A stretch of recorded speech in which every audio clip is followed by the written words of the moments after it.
नमस्कार, सिटी न्यूजच्या रात्री 10च्या बुलेटिनमध्ये प्रेक्षकांचं मनपूर्वक स्वागत। आज दिनांक 13 ऑक्टोबर 2025 वार सोमवार। बातमीपत्राची सुरुवात करूया विचारमालेने। प्रत्येक कठीणाई आपल्याला अधिक मजबूत बनविते। स्वतःवर विश्वास ठेवा आणि पुढे चालत राहा। आजचा सुविचार आपण बघितला। आता बघूया बातमीपत्रातील ठळक बातम्या। या हेडलाईन्सचे प्रायोजक आहेत बीटीपी यात्रा ग्रुप अमरावती।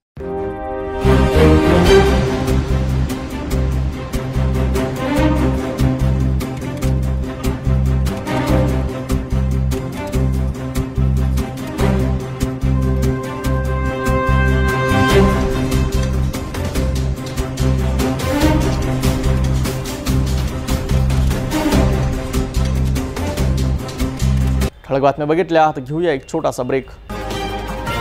शादी और ब्याह की शुरुआत आराधना साड़ी के साथ। Aradhana wholesale shopping mall L2 बीजलैंड complex, Nandgaon Peth, Amravati, Jawahar road, Amravati. Break नंतर बघूया सविस्तर बातम्या।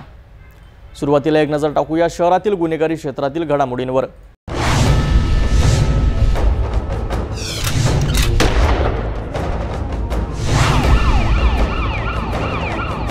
आजच्या बातमीमध्ये अमरावती शहरातून एक मोठी आणि धक्कादायक बातमी समोर येत आहे। अमरावती गुन्हे शाखेच्या पथकाने रात्री उशिरा धाडसी कारवाई करत एका व्यक्तीच्या घरातून मोठा शस्त्रसाठा जप्त केला आहे। काय आहे संपूर्ण प्रकरण पाहूया सविस्तर रिपोर्टमध्ये। ही घटना आहे 12 ऑक्टोबरच्या रात्री 11:30 वाजताची।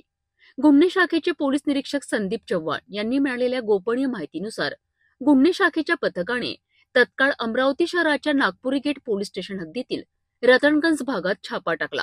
रतनगंज येथील रहिवासी रहीम खान युसुफ खान, ज्याला रहीम गोटीवाला म्हणूनही ओळखले जाते, त्याच्या राहत्या घरी ही कारवाई करण्यात आली आहे। गुन्हे शाखेच्या पथकाने आरोपीच्या घराची झडती घेतली असता त्यांना मोठा शस्त्रसाठा मिळून आलाय। जप्त केलेल्या साठ्यांमध्ये धारदार स्टीलचे पाते असलेल्या तब्बल 12 मोठ्या तलवारींचा समावेश आहे। या सर्व तलवारींची किंमत अंदाजे 24,000 रुपये इतकी आहे।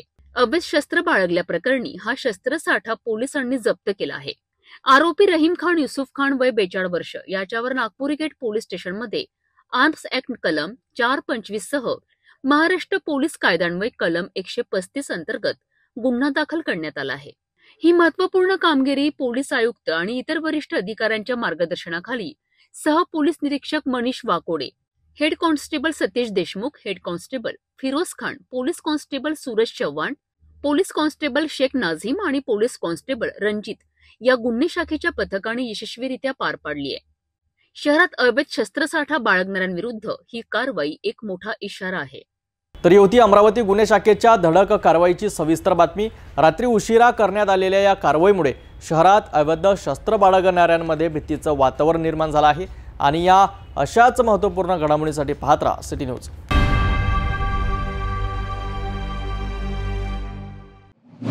अमरावतीकरांसाठी एक अत्यंत महत्त्वाची आणि त्रासदायक बातमी। सणासुदीच्या काळात आता वाहतूक कोंडीचा मोठा जाम नागरिकांच्या अडचणी वाढवत आहे। अवघ्या 8 ते 10 दिवसांवर दिवाळीचा मोठा सण घेऊन ठपलेला आहे। अमरावती शहराची वाहतूक कोंडीची समस्या सिगेला पोहोचली आहे। आज सकाळपासून जयस्तंभ चौक परिसरात प्रत्येक 15 ते 20 मिनिटांनी मोठे ट्रॅफिक जाम होत असल्याचं चित्र आहे। वाहतूक विभागाने वेळीच याकडे लक्ष दिलं नाही तर येणाऱ्या दिवाळीत अमरावतीकरांना मोठा मनस्ताप सहन करावा लागू शकतो। पाहूयात काय आहे नेमकी परिस्थिती।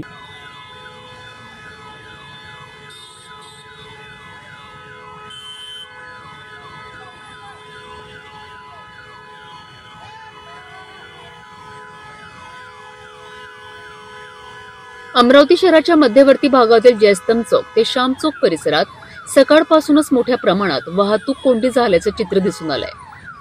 शहरातील मुख्य बाजारपेठेत दिवाळीच्या खरेदीकरिता नागरिकांची गर्दी वाढून लागली आहे।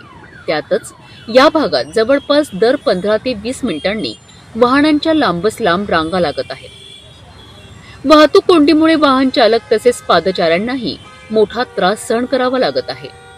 विशेषतः रेल्वे उड्डाणपूल वाहतुकीसाठी बंद असल्यामुळे पर्यायी मार्गावर असलेला ताण आता स्पष्टपणे जाणवत आहे। अमरावती शहरात मोठ्या प्रमाणात वाहतूक वाढणार आहे आणि अशा परिस्थितीत जर सध्याची वाहतूक व्यवस्था अशीच विस्कळीत राहिली तर दिवाळीच्या दिवसात नागरिकांना किती मोठ्या प्रमाणात त्रास सहन करावा लागू शकतो याचा अंदाजही आपण लावू शकत नाही। नागरिकांकडून आता वाहतूक विभागाकडे तातडीने लक्ष देऊन या समस्येवर उपाययोजना करण्याची मागणी जोर धरू लागली आहे.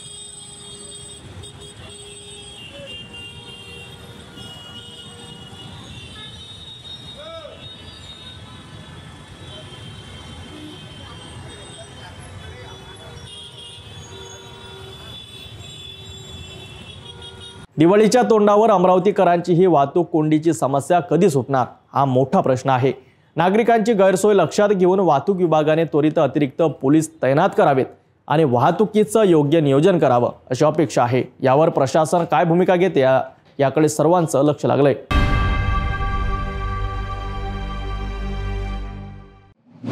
अमरावती शिक्षक मतदारसंघाच्या निवडणुकीत यंदा एक मोठा घडामोडीचा भाग समोर आला आहे. भाजपाने या निवडणुकीत आपल्या उमेदवाराला निवडून आणण्यासाठी जोरदार तयारी सुरू केली आहे. सोमवारी राज्याचे मुख्यमंत्री देवेंद्र फडणवीस यांच्या मार्गदर्शनाखाली महत्त्वाची बैठक झाली, जिथे 5ही जिल्ह्याचे भाजपाचे आमदार, शिक्षक, पदाधिकारी आणि कार्यकर्ते उपस्थित होते. यावेळी मोर्शी मतदारसंघाचे आमदार चंदू यावलकर यांनीही उपस्थित राहून शिक्षकांना भेट देत भाजपाच्या उमेदवारीस प्रोत्साहन दिले. अमरावती विभाग शिक्षक मतदारसंघाच्या निवडणुकीत भाजपाने आपली ताकद सिद्ध करण्यासाठी विशेष तयारी केली आहे. 5ही जिल्ह्यांमध्ये भाजप कार्यकर्ते आपापल्या भागात शिक्षक मतदारपर्यंत पोहोचून प्रचार करीत आहेत. सोमवारच्या बैठकीत मुख्यमंत्री देवेंद्र फडणवीस यांनी उपस्थित पदाधिकाऱ्यांशी संवाद साधून निवडणूक रणनीती स्पष्ट केली. यावेळी त्यांनी शिक्षकांसाठी चालविलेल्या विविध योजनांचा आढावा घेतला आणि मोर्शी, ई बोर्ड आणि विभागातील शेतकऱ्यांना होणाऱ्या नुकसानाची भरपाई दिल्याबद्दलही आभार मानले. भाजपच्या कार्यकर्त्यांनी शिक्षकांशी संवाद साधत निवडणुकीसाठी जागरूकता वाढवण्यावर भर दिलाय. यावेळी उपस्थित असलेल्या आमदार, शिक्षक, पदाधिकारी आणि स्थानिक कार्यकर्त्यांनी निवडणुकीच्या तयारीत आपली पूर्ण क्षमता लावली आहे. अमरावती शिक्षक मतदारसंघामध्ये यंदा भाजपच्या उमेदवाराला निवडून आणणे हा मुख्य उद्देश असल्याचे स्पष्ट झाले आहे. अमरावती शिक्षक मतदारसंघाच्या निवडणुकीत यंदा भाजपाने आपली ताकद सिद्ध करण्यासाठी जोरदार तयारी केली आहे. 5ही जिल्ह्याचे आमदार, शिक्षक, पदाधिकारी आणि कार्यकर्ते मिळून शिक्षकांपर्यंत पोहोचत आहेत.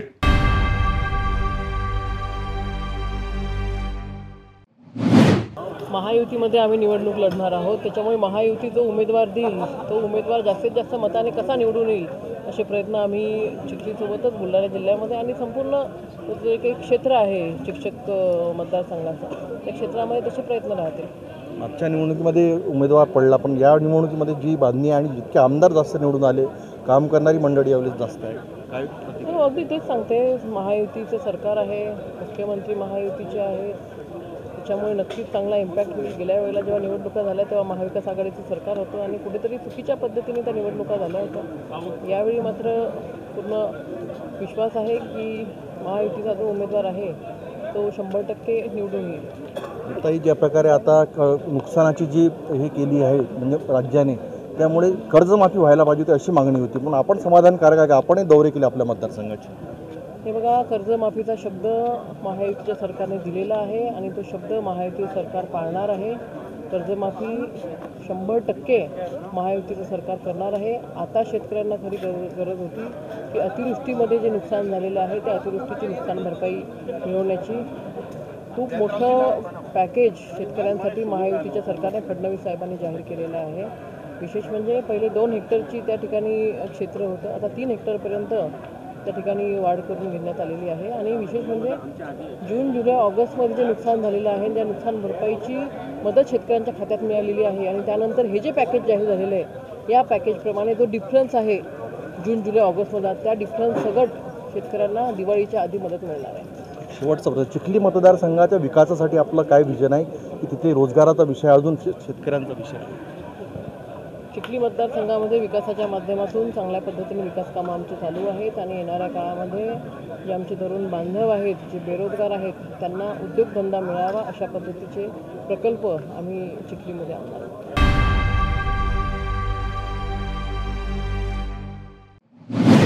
संघटनाची ही बैठक होती.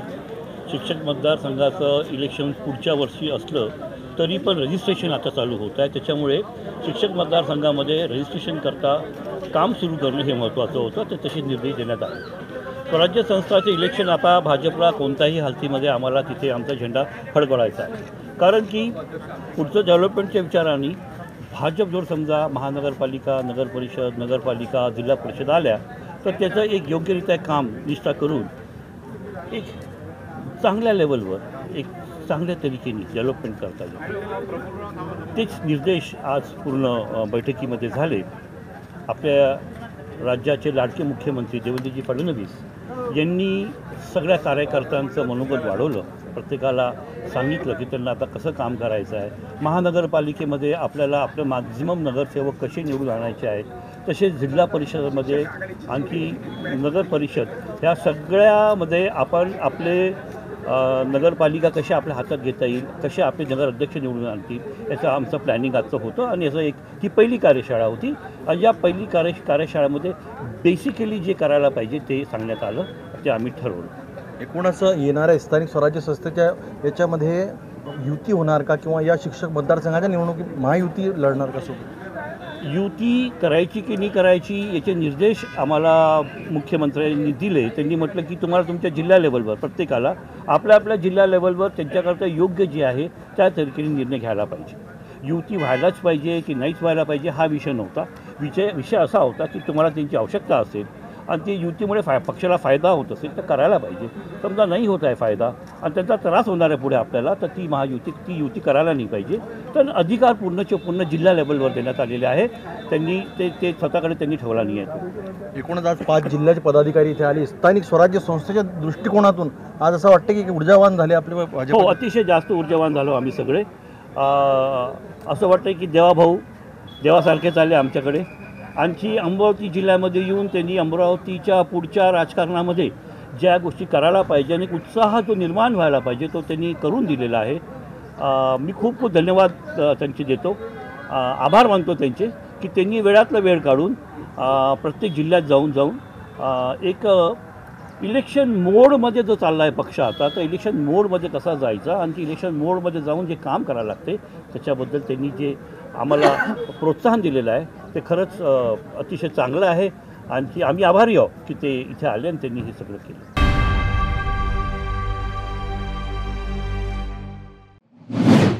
अमरावती विभाग शिक्षक मतदारसंघाच्या निवडणुकीमध्ये भारतीय जनता पार्टीकडून तयारी केलेली आणि या 5ही मतदारसंघामध्ये मागील 10 वर्षापासून शिक्षकांच्या समस्या सोडवण्यासाठी काम करणारे शेखर भुयार आपल्यासोबत आहे. चंद्रकांत शेखर भुयार यांचा जनसंपर्क मोठ्या ताकदीने 5 जिल्ह्यात आहे. काय प्रतिक्रिया भाऊ या बैठकीच्या अनुषंगाने?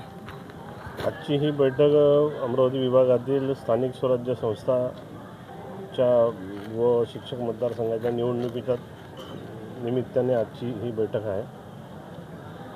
मला सांगायचं झालं तर अमरावती शिक्षक मतदारसंघाची आपले नोंदणीचा प्रोग्राम लागलेला आहे आणि आमची टीम पूर्ण ताकदीनं नोंदणी प्रक्रियेत सहभागी झालेली आहे.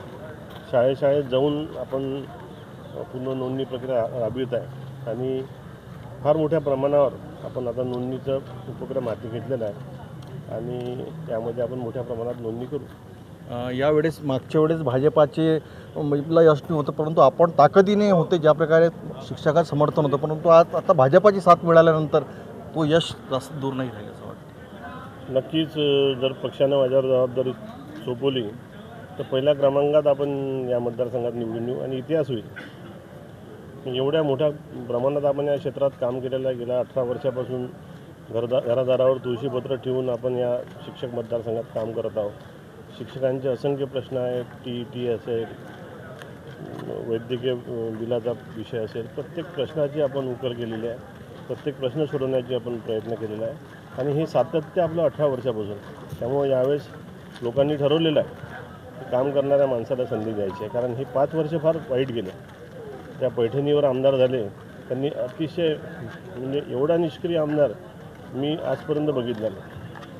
त्यामुळे लोकांचा आता भ्रमनिराश झाला आणि यावेळेस लोक काम करणाऱ्या माणसाला संधी देतील. ज्या प्रकारे शिक्षकांची मतदार नोंदणी सुरू आहे यामध्ये मागच्यासारखा बोगसपणा होऊ नये, बोगस मतदार होऊ नये यासाठी सुद्धा आपण काही तक्रार वगैरे केली आहे. यावेळेस आपण पहिल्यापासूनच त्याची म्हणजे खबरदारी घेतलेली आहे. आदरणीय मुख्यमंत्री देवेंद्र फडणवीस साहेबांना पण आपण सांगितलं, जिल्ह्याचे पालकमंत्री बावनकुळे साहेबांना पण ही गोष्ट लक्षात आणून दिली, आयुक्तांना पण निवेदन दिले की मागच्या वेळेस 14,000 बोगस मतदाराची नोंदणी झाली होती. जे शिक्षकच नाही आहे, गावातील बेरोजगार तरुण उचलून टाकले, काही शाळाच नाही आहे, त्याचे खोटे स्टॅम्प बनवले. प्री प्रायमरी, नर्सिंग, LA चपराशी, क्लर्क हे तर झालेच, पण गावातील ॲटोवाले, बसवाले, ड्रायव्हर जे कॉन्व्हेंटमध्ये पोरं सोडायचे त्यांनीसुद्धा मतदान केलं. त्यामुळे त्याचे परिणाम वेगळे निघाले. पण यावेळेस असं होणार नाही. जे खोट्या प्रमाणात मतदान करून घेतील त्यांचं शासन त्याच्यावर कारवाई करेल. एक शेवटचा प्रश्न आहे. दिवाळीमध्ये एक खूप मोठा एक दिलासा शिक्षकांना जे मिळाला आहे, त्यांच्या आरोग्याचा जो प्रश्न होता ज्यासाठी आपण नेहमी पाठपुरावा केला, या संदर्भात सुद्धा शिक्षकांना कॅशलेस मेडिक्लेम योजना लागू झाली पाहिजे यासाठी सातत्यानं 12 वर्षापासून मी काम करत होतो. कारण इतर विभागाच्या कर्मचाऱ्यांना कॅशलेस मेडिक्लेम योजना लागू आहे, पण शिक्षण विभागाच्या शिक्षकांना व शिक्षकेतर कर्मचाऱ्यांना, प्राध्यापकांना यांना ही योजना लागू नव्हती. त्यामुळे सातत्यानं आपण वारंवार निवेदनं देऊन सरकारचं लक्ष वेधत होतो. परंतु राज्याचे सन्माननीय मुख्यमंत्री आदरणीय देवेंद्रजींनी त्या निवेदनावर तात्काळ दखल घेतली आणि आता मागच्या कॅबिनेटमध्ये त्याला तत्वता मान्यता मिळालेली आहे. पण याला वेळ लागणार आहे, कारण याचा मसुदा तयार होईल, त्याचं टेंडर होईल, त्यानंतर डाटा कलेक्शन होईल, त्याला वेळ लागणार आहे, वर्ष दीड वर्ष लागेल. पण निश्चितपणे यावेळेस कॅशलेस मेडिक्लेम योजनेचा लाभ राज्यातील सर्व शिक्षकांना मिळणार. शेवटचा प्रश्न, ज्या प्रकारे जुन्या पेन्शन योजनेचा प्रश्न आहे, अंशकालीन शिक्षकांचा प्रश्न आहे आणि विना अनुदानितमध्ये टक्केवाढीचा जो विषय, यामध्ये सुद्धा आपण पाठपुरावा करत आहे. की सातत्यानं विनाअनुदानित शिक्षक असेल, पेन्शनग्रस्त शिक्षक असेल, सर्व घटकासाठी आपण काम करतो आहे. आणि येणाऱ्या काळात जर मला सर्वांनी संधी दिली तर निश्चितच त्या सर्व विषयाचा आवाज सभागृहात बुलंद केल्याशिवाय राहणार नाही, एवढी ग्वाही देतो.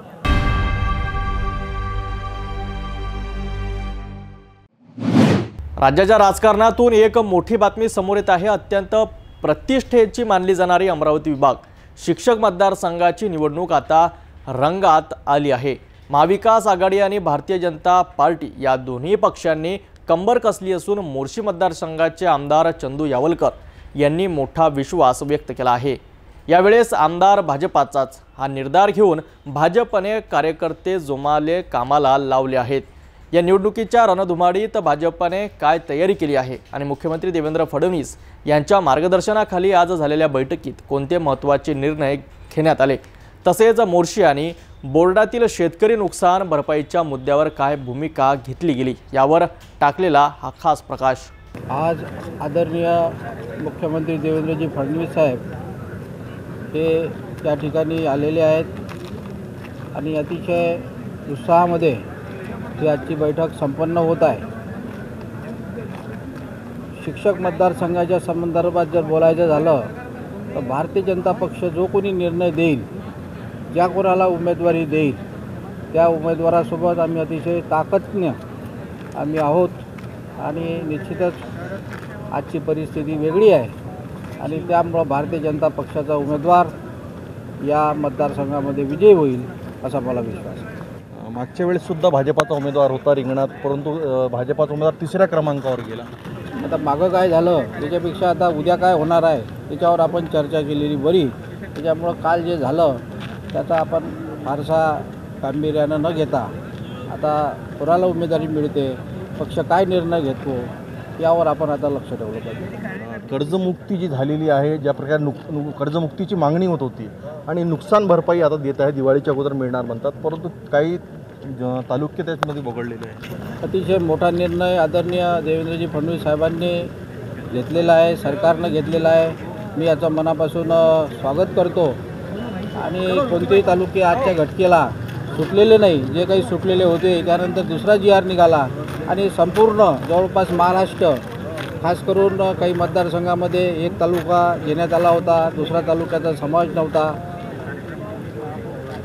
त्याला थोडासा वेळ लागला. दुसऱ्या दिवशी पुन्हा नवीन GR निघाला आणि त्यामध्ये आमच्या सर्व अमरावती जिल्ह्याचा समावेश करण्यात आला. महाराष्ट्रातील बहुतांश तालुके, जवळपास सर्व तालुके कव्हर झालेले आहे आणि सर्व शेतकऱ्यांना दिवाळीपूर्वी मदत देण्याचं शासनाचं धोरण ठरलेलं आहे आणि निश्चितच शेतकरी वर्गामध्ये त्यामुळं आनंद संचारला. शेवटचा प्रश्न, स्थानिक स्वराज्य संस्थेच्या निवडणुका सुरू झालेल्या आहे. काय मोर्शी आणि वरुडमध्ये नगराध्यक्ष हा भाजपचा येईल अशी चर्चा आहे? काय 100% नगराध्यक्ष हा भारतीय जनता पक्षाचा बसेल असा मी विश्वास व्यक्त करतो. आणि हा माझा विश्वास नाही, संबंध भारतीय जनता पक्षाच्या कार्यकर्त्याचा, पदाधिकाऱ्याचा विश्वास आहे की नगर परिषद, जिल्हा परिषद, वरुड मोर्शी तालुक्यामध्ये पंचायत समिती असो, संपूर्ण भारतीय जनता पक्षाचा झेंडा लढल्याशिवाय राहणार नाही. अमरावती विभाग शिक्षक मतदारसंघाच्या निवडणुकीमध्ये भाजपने पूर्ण ताकद पणाला लावली आहे. आमदार चंदू यावलकर यांचा आत्मविश्वास पाहता भाजपासाठी ही निवडणूक प्रतिष्ठेची बनली आहे. पाचही जिल्ह्यातील भाजपचे पदाधिकारी आणि शिक्षक पदाधिकाऱ्यांच्या एकत्रित प्रयत्नातून भाजपाचाच आमदार निवडून आणण्याचा निर्धार त्यांनी व्यक्त केला आहे. आता या निवडणुकीत भाजपाचा हा विश्वास खरा ठरतो का, की महाविकास आघाडी आपले आव्हान कायम ठेवते, हे पाहणे महत्त्वाचे ठरणार आहे.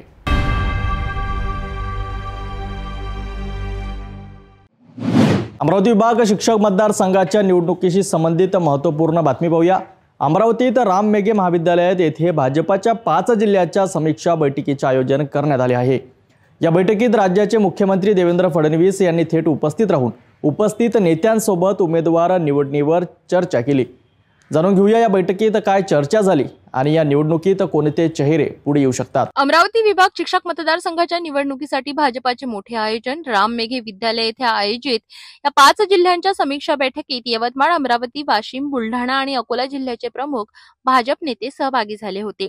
या बैठकीत उपस्थित होते राज्याचे मुख्यमंत्री देवेंद्र फडणवीस, राज्यसभेचे खासदार डॉक्टर अनिल बोंडे, माजी खासदार नवनीत राणा, युवा स्वाभिमान पक्षाचे संस्थापक अध्यक्ष आमदार रवी राणा, अमरावती भाजपा जिल्हा शहराध्यक्ष डॉक्टर नितीन धांडे तसेच भाजपाचे प्रामुख्याने पदाधिकारी उपस्थित होते.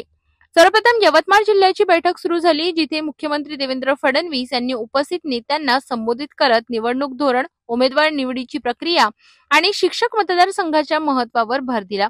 मागील 2020 मध्ये अमरावती विभाग शिक्षक मतदारसंघाच्या निवडणुकीत भाजपाचे उमेदवार डॉक्टर नितीन धांडे यांना उमेदवारी मिळाली होती. मात्र यंदा निवडणुकीसाठी उमेदवार स्पर्धा वाढल्याचे दिसून येत आहे.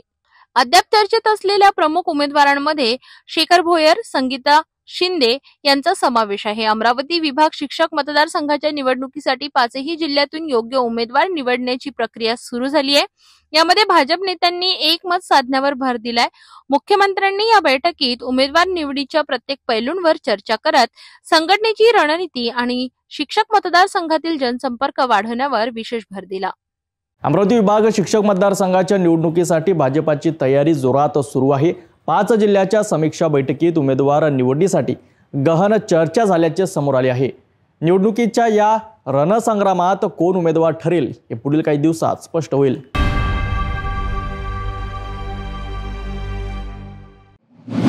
मी दरवर्षी गुरुकुंजामध्ये मौन श्रद्धांजलीला येतो, पण या वर्षीची मौन श्रद्धांजली सोहळा हा फार कमी वेळेमध्ये घेतला गेलाच, पण सोबतच तो असा दबावाखाली होतोय का कुठल्या असं जाणवलं. कारण दुसऱ्या तिसऱ्या नंबरला ख्रिस्ती धर्मियांची प्रार्थना संपल्याबरोबर इस्लाम धर्मियांची प्रार्थना असते. हा सिक्वेन्स पण त्यामध्ये दिसलेला नाही कुठे, जो मी अनुभवतो. आणि कटआउट जे राष्ट्रसंतांचं लागलेलं होतं विचारपीठावर, त्याच्या अवतीभोवती सर्व धर्म संप्रदायाच्या ज्या पाऊल खुणा असतात त्या सुद्धा मोडल्या गेलेल्या दिसल्या. म्हणजे गुरुकुंज मोजरी हे सर्व धर्म समभावाचं विचारपीठ आहे आणि ते विचारपीठ धर्मांधतेकडे झुकतंय काय अशी शंका आणि अशी भीती मला या श्रद्धांजलीच्या कार्यक्रमात यावर्षी दिसली. मी कोणाच्या दबावात म्हणजे इशाऱ्यामध्ये बोलत नाही. माझं म्हणणं असं आहे की राष्ट्रसंतांच्या श्रद्धांजली सोहळा इव्हेंट होता कामा नये. तो भावपूर्ण असला पाहिजे, तो भक्तिपूर्ण असला पाहिजे. आणि आज कसं झालं की प्रमुख पाहुणे आले, स्वतः गडकरी साहेब आले, प्रमुख पाहुणे आले आणि सामुदायिक प्रार्थना होण्यापूर्वी ते पुढच्या कार्यक्रमाला निघून गेले. मग आपण ज्यांना तिथे निमंत्रित करतो त्यांना एकतर आयोजकांनीच विचारायला पाहिजे की सर साहेब तुम्ही पूर्ण वेळ बसणार आहात का. पूर्ण वेळ बसणार असतील तर सर्वांना सन्मानाने इथे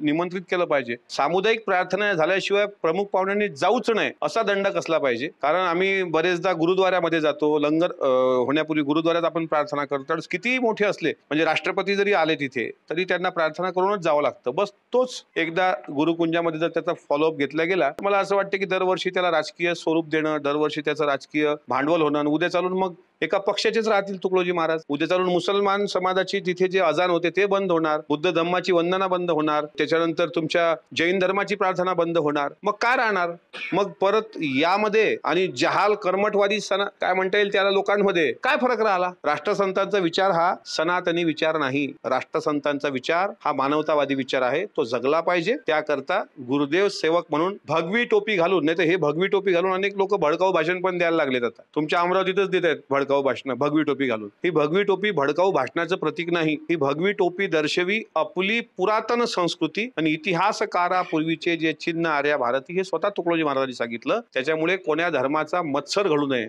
एवढी शिकवण यातून अपेक्षित होती, पण आज चित्र भयानक दिसलं. असं चित्र कृपा करून 59व्या श्रद्धांजली सोहळ्यात दिसणार नाही अशी अपेक्षा मी इथल्या आयोजकांकडून करतो. सर्वधर्म प्रार्थनेचा मागच्या वर्षीचा सिक्वेन्स बघा. मौन श्रद्धांजली पहिली प्रार्थना नमो तस्स भगवतो अरहतो 3दा म्हटलं त्रिशरण. त्यावेळेस ते त्रिशरण एकचदा म्हटलं गेलं, पंचशील म्हटलं गेलं, पण ते बुद्धम शरणम गच्छामी डायरेक्ट. त्याच्यानंतर सेकंडला इस्लाम धर्मियांची प्रार्थना असते, ती 5व्या नंबरवर म्हटल्या गेली. सेकंडला जैन धर्माची प्रार्थना ती 3ऱ्या नंबरला म्हटल्या गेली. म्हणजे हा सगळा झालेला बदल, आरती राष्ट्रसंता इतक्या फास्ट झाली की त्यात सुद्धा लोकांना सूचना असं झालं. आणि एकदम जशा सामुदायिक प्रार्थनेच्या पूर्वी मौन श्रद्धांजली झाल्याबरोबर प्रमुख पाहुणे उठले, तो कार्यक्रम अगदी विस्कळला आणि त्याला पॉलिटिकल रूप आलं, जे यायला नको होतं. हा 57वा पुण्यतिथी महोत्सव आहे, पण 58व्या पुण्यतिथी महोत्सवाला यात बदल दिसेल अशी अपेक्षा मी गुरुकुंज मोजरीतील सुजान, समजदार आणि राष्ट्रसंतांचे सच्चे पाईक असलेल्या इथल्या महानुभावांकडून करतो.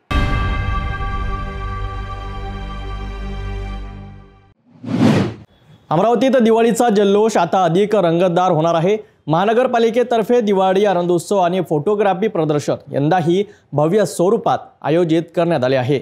आयुक्त सौम्या शर्मा चांडक यांनी आज सांस्कृतिक भवनला भेट देत तयारीचा आढावा घेतला आणि अधिकाऱ्यांना आवश्यक निर्देश दिले. अमरावती महानगरपालिकेच्या वतीने नागरिकांकरिता दरवर्षी आयोजित होणारा दिवाळी आनंदोत्सव व फोटोग्राफी प्रदर्शन यावर्षी 16 ते 21 ऑक्टोबर दरम्यान सांस्कृतिक भवन येथे पार पडणार आहे.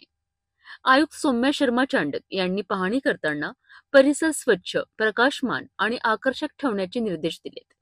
नागरिकांच्या सुरक्षिततेकरिता सर्व आवश्यक उपाययोजना करण्याच्याही सूचना त्यांनी दिल्यात. या कार्यक्रमात स्थानिक छायाचित्रकारांनी उत्कृष्ट कलाकृती, बचत गटांचे स्टॉल्स, हस्तकला वस्तू, खाद्यपदार्थ आणि सांस्कृतिक कार्यक्रम यांचा समावेश असणार आहे. महानगरपालिकेच्या या उपक्रमात विधिमंत्र संस्था सहसंयोजक म्हणून सहभागी होत आहे, ज्यामुळे व्यवस्थापन अधिक प्रभावी होईल.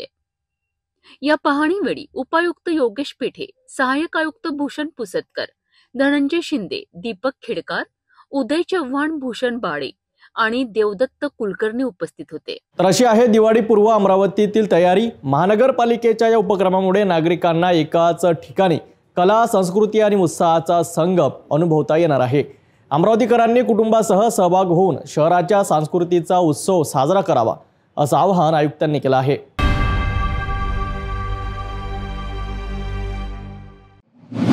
अमरावतीकरांसाठी IMA हॉलमध्ये सुरू झाली आहे भव्य ऑल ब्रँड दिवाळी सेल. या सेलमध्ये आता कपडे मिळणार चक्क किलोने. फक्त अमरावतीकरांसाठी खास ऑफर, 1 किलो कपडे फक्त 999 रुपयात. तर अमरावतीकरांनी ही संधी सोडू नये. अमरावतीच्या IMA हॉलमध्ये सुरू झालेला आहे ऑल ब्रँड दिवाळी सेल शहरात उत्साहाची लाट निर्माण करत आहे. या सेलमध्ये सर्व प्रकारचे ब्रँडेड कपडे उपलब्ध आहेत. मेन्स वेअर, किड्स वेअर आणि वुमेन्स वेअर सर्वच प्रकार. विशेष म्हणजे आता कपडे मिळतील किलो प्रमाणे फक्त 999 रुपयात 1 किलो कपडे. या सेलमध्ये अनेक लोकांनी पहिल्या दिवशीच खूप मोठी रक्कम खर्च करून कपडे खरेदी केली आहेत. अपने अमरावती शहर के अंदर में काफी जोरदार ब्रांडेड सेल 1 रुपये प्रति ग्राम में लगी हुई है IMA हॉल में. मेरी अमरावती वासियों से गुजारिश रहेंगी कि वो सब इस दिवाली पर उसका आनंद लेवे. अपने अमरावती के IMA हॉल में यहाँ पर दिवाली की सेल लगी है, प्लीज यहाँ आए, विजिट करें. सेलचे आयोजक म्हणतात हे सेल फक्त अमरावतीकरांसाठी आहे. सणाच्या हंगामात सर्वांना ब्रँडेड कपडे स्वस्तात मिळावेत यासाठी आम्ही हा खास ऑल ब्रँड सेल सुरू केलाय.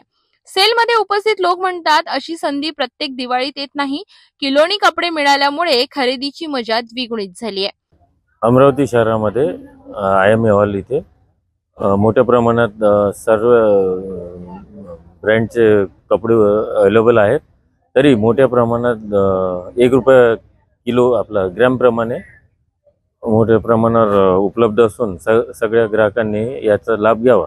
तसेच आयोजकांनी विनंती केली आहे की अमरावतीकरांनी जास्तीत जास्त संधी वापरावी, कारण कपड्यांचा स्टॉक मर्यादित आहे आणि ही ऑफर फक्त दिवाळीच्या हंगामापुरतीच आहे. तर अमरावतीकरांनो, दिवाळी सेलचा आनंद घेण्यासाठी IMA हॉलमध्ये नक्कीच भेट द्या. किलोने ब्रँडेड कपडे फक्त 999 रुपयात मिळवण्याची ही सुवर्ण संधी आहे.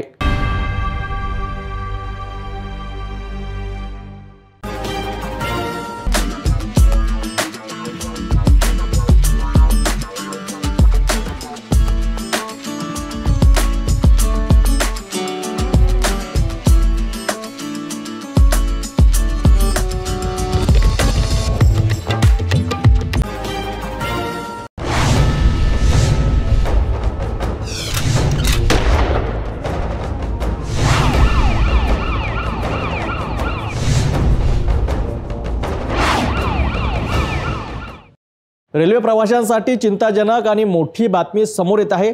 बडनेरा रेल्वे स्थानकावरून हावडा मुंबई एक्सप्रेसमधून प्रवास करणाऱ्या एका सराफा व्यवसायाला अज्ञात चोरट्यांनी करोडो रुपयाचा चुना लावलाय। जळगावच्या या व्यापाऱ्याचे तब्बल 2 किलो 300 ग्रॅम वजनाचे सोने दागिने लंपास करण्यात आले आहेत। या सोन्याची अंदाजित किंमत आहे 2,11,00,000 रुपये।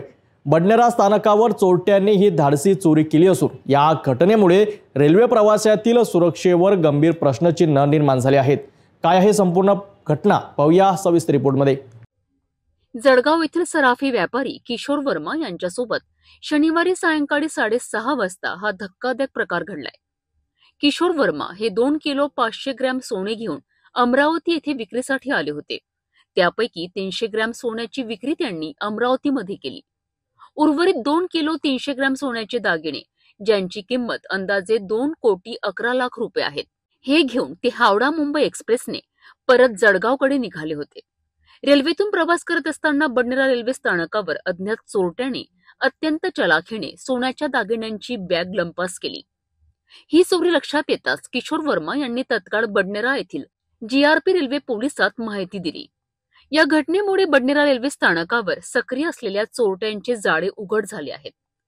लहानसहान चोरांसोबत आता कोट्यवधी रुपयांचा ऐवज लंपास करणारे मोठे चोरटेही सक्रिय झाले असल्याचे सिद्ध झाले आहेत। रेल्वे पोलीस सध्या सोन्याच्या दागिन्यांच्या पावत्यांची शहानिशा करत असून गुन्हा दाखल करण्याची प्रक्रिया सुरू आहे। मात्र या घटनेने रेल्वे प्रवाशांच्या महागड्या वस्तूंच्या सुरक्षिततेवर मोठे प्रश्नचिन्ह निर्माण केले आहेत। अशा प्रकारे बडनेरा रेल्वे स्थानक चोरट्यांनी सुरक्षित ठिकाण बनू पाहत आहे। 2,11,00,000 रुपयाची ही चोरी अतिशय गंभीर आहे। रेल्वे पोलिसांनी केवळ गुन्हा दाखल न करता या चोरट्यांना तात्काळ अटक करणे आणि रेल्वे प्रवाशांच्या सुरक्षेसाठी अधिक कडक उपाययोजना करणे गरजेचे आहे। या चोरीच्या गुन्ह्यातील पुढील अपडेट आम्ही तुम्हाला देत राहू। तोपर्यंत पाहत रहा city news.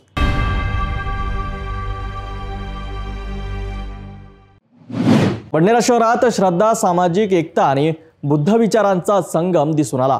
विश्वरत्न doctor Babasaheb Ambedkar स्मारक समितीचे अध्यक्ष मनोज गजबिये यांच्या निवासस्थानी पार पडलेल्या वर्षवास समाप्ती कार्यक्रमाला खासदार बळवंत वानखडे आणि आमदार रवी राणा यांची उपस्थिती राहून बुद्ध धम्माच्या विचारांचा प्रसार केला। आषाढ पौर्णिमेपासून ते अश्विन पौर्णिमेपर्यंत चालणाऱ्या या वर्षवास काळाचा समारोप ग्रंथवाचन, भोजनदान आणि मार्गदर्शनाच्या कार्यक्रमाने झाला।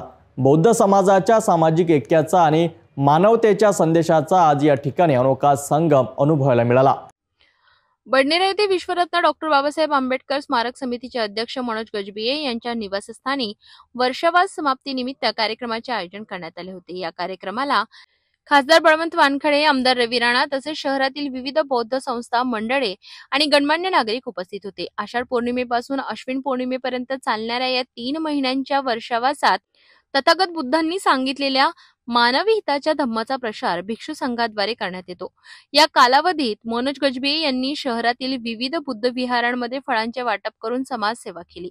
वर्षावास समाप्ती प्रसंगी आयोजित ग्रंथवाचन, पूजा आणि भोजनदान कार्यक्रमात खासदार बळवंत वानखडे आणि आमदार रवी राणा यांनी स्वतः उपस्थित राहून बुद्धांच्या शिकवणुकीवर मार्गदर्शन केले। त्यांनी म्हटले की बुद्धांचे विचार हे आजच्या समाजात शांतता, समता आणि बंधुभावाचे अधिष्ठान आहे। परम पूज्य डॉक्टर बाबासाहेब आंबेडकर यांच्या विचारांना मी प्रथमतः नतमस्तक होतो। आज या ग्रंथाच्या समारोपीय कार्यक्रमाप्रसंगी उपस्थित असलेले सर्व उपासक आणि उपासिका, कार्यक्रमाचे मुख्य आयोजक आदरणीय आमचे मनोजदा, ग्रंथाचं त्यांनी किती महिने वाचन? 3 महिने त्रिपुरा ग्रंथाचे वाचक आदरणीय धर्मसेवक युवराजजी वासनिक साहेब, उपस्थित सर्व उपासक आणि उपासिका, मी सर्वप्रथम आपल्याला सगळ्यांना या वर्षवासाच्या निमित्ताने शुभेच्छा देतो।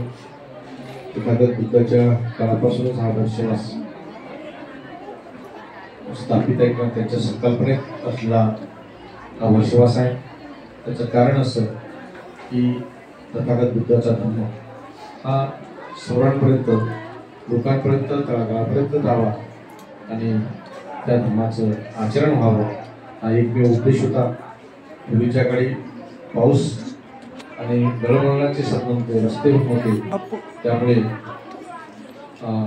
भिक्खू संघ हा एका गावात जाऊन 3 महिने ग्रंथाचं वाचन, त्यावेळेस ग्रंथ नव्हताच, त्यावेळेस धम्म होता, तो धम्म दरेकाना द्या असं आहे आपण पाहणार.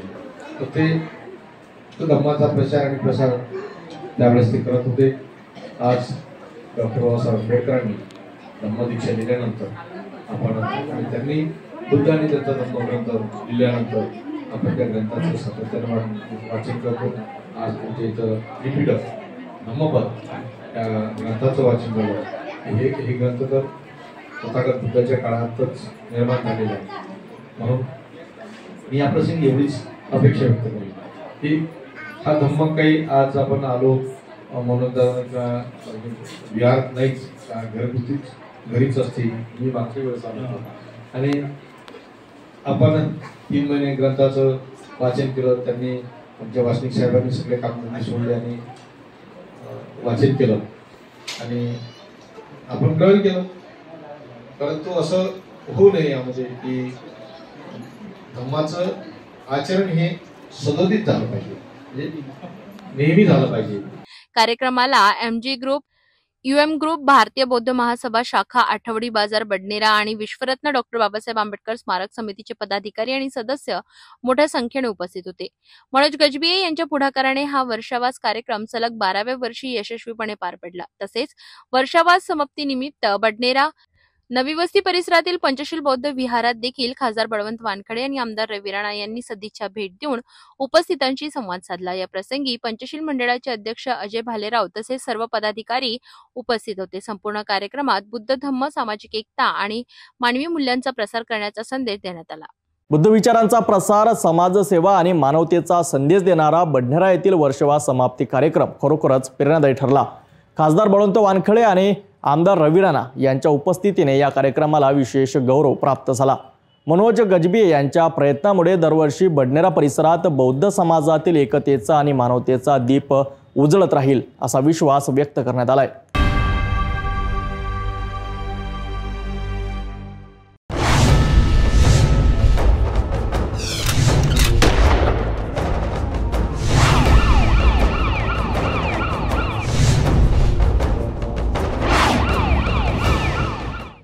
नागपूर शहरात ई-सिगारेट विक्रीवर सरकारने बंदी आणल्यानंतरही काही जण खुलेआम या बंदीला चॅलेंज देत असल्याचे समोर आले आहे. रजवाडा पॅलेस समोर ई-सिगारेट घेऊन उभ्या असलेल्या एका व्यक्तीला गणेशपेठ पोलिसांनी रंगेहात पकडला आहे. आरोपीकडून तब्बल 1,80,000 रुपयाचे ई-सिगारेटचा मोठा साठा जप्त करण्यात आलाय. या कारवाईत पोलिसांकडून पुढील तपास सुरू आहे. मिळालेल्या माहितीनुसार गणेशपेठ पोलिसांना गुप्त माहिती प्राप्त झाली होती की रजवाडा पॅलेस समोर एक व्यक्ती ई-सिगारेट घेऊन उभा आहे आणि ती विक्री करण्याच्या तयारीत आहे. त्यानंतर पोलिसांनी तात्काळ कारवाई करत आरोपीस ताब्यात घेतलं. आरोपीचे नाव वसीम शेख असे असून त्याच्याकडून विविध कंपनीच्या ई-सिगारेटचा मोठा साठा पोलिसांनी जप्त केलाय. या मुद्देमालाची एकूण किंमत 1,80,734 इतकी असल्याचे सांगण्यात आले. ई सिगारेटवर केंद्र सरकारने काही वर्षांपूर्वीच बंदी घातली असून या पदार्थाचा वापर आणि विक्री दोन्हीही कायद्याने दंडनीय गुन्हा आहे. नागपूर पोलिसांनी या कारवाईद्वारे पुन्हा एकदा स्पष्ट संदेश दिलाय की शहरात बेकायदेशीर वस्तूंची विक्री करणाऱ्यांना अजिबात सोडले जाणार नाही. सध्या या प्रकरणात गणेशपेठ पोलीस ठाण्यात गुन्हा दाखल करण्यात आला असून पुढील तपास पोलीस करीत आहेत. ई सिगारेट विक्रीवर बंदी असतानाही असे प्रकार सुरू असल्याने तरुण पिढीच्या आरोग्याशी खेळ केला जात असल्याची चिंता व्यक्त होत आहे. गणेशपेठ पोलिसांच्या या तत्पर कारवाईमुळे शहरातील बेकायदेशीर धंद्यांवर पुन्हा एकदा आळा बसणार असल्याचे दिसत आहे.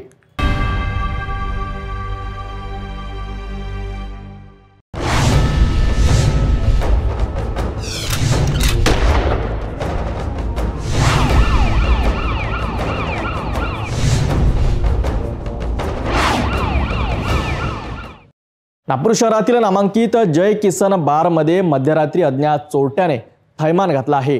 रोख रक्कम, महागड्या दारूच्या बाटल्या आणि किचनमध्ये ठेवलेल्या चकना म्हणजेच शेंगदाणे, काजू, ड्रायफ्रूट्स हे सगळं चोरून नेल्याची धक्कादायक घटना उघडकीस आली आहे. शहरात सुरू असलेल्या बार चोरीच्या मालिकेत ही आणखी एक भर पडली असून या घटनेनंतर बार मालकांमध्ये भीतीचं वातावरण निर्माण झालंय। प्राप्त माहितीनुसार नागपूर शहरातील जस्ट किचन बारमध्ये रात्रीच्या वेळी अज्ञात आरोपीने चोरीची घटना घडविली। बार बंद झाल्यानंतर काही वेळातच चोरट्याने मागील बाजूने प्रवेश करून कॅश काउंटरमधील रोख रक्कम, महागड्या दारूच्या बॉटल्स आणि किचनमध्ये ठेवलेल्या चकणा, शेंगदाणे, काजू आणि इतर खाद्यपदार्थ देखील चोरी करून नेले। मेरा नाम राजेश्वर मानिकचंद पवार है। मैं बार मैनेजर हूँ। मैं बार को 12:30 बजे बंद किया। मैं घर गया। ये वारदात 1-1.5 के बाद में ही हुई होंगी, सब मेरे को लगता। बम्पर में स्कॉच के बम्पर गए, black and white, black label, कम से कम 12-15 बम्पर गए भैया। एक बम्पर कम से कम 3000 के आसपास का बम्पर है भैया। और गले में 15,000 कैश थी, 15,000 कैश गई। और किचन में से भी माल लेके गए, दाल वाल, शेंगदाने, काजू, बादाम फदाम जो रखा था माल वो लेके गए। और सामने का दरवाज़ा काट के, लॉक को काट के अंदर घुसे।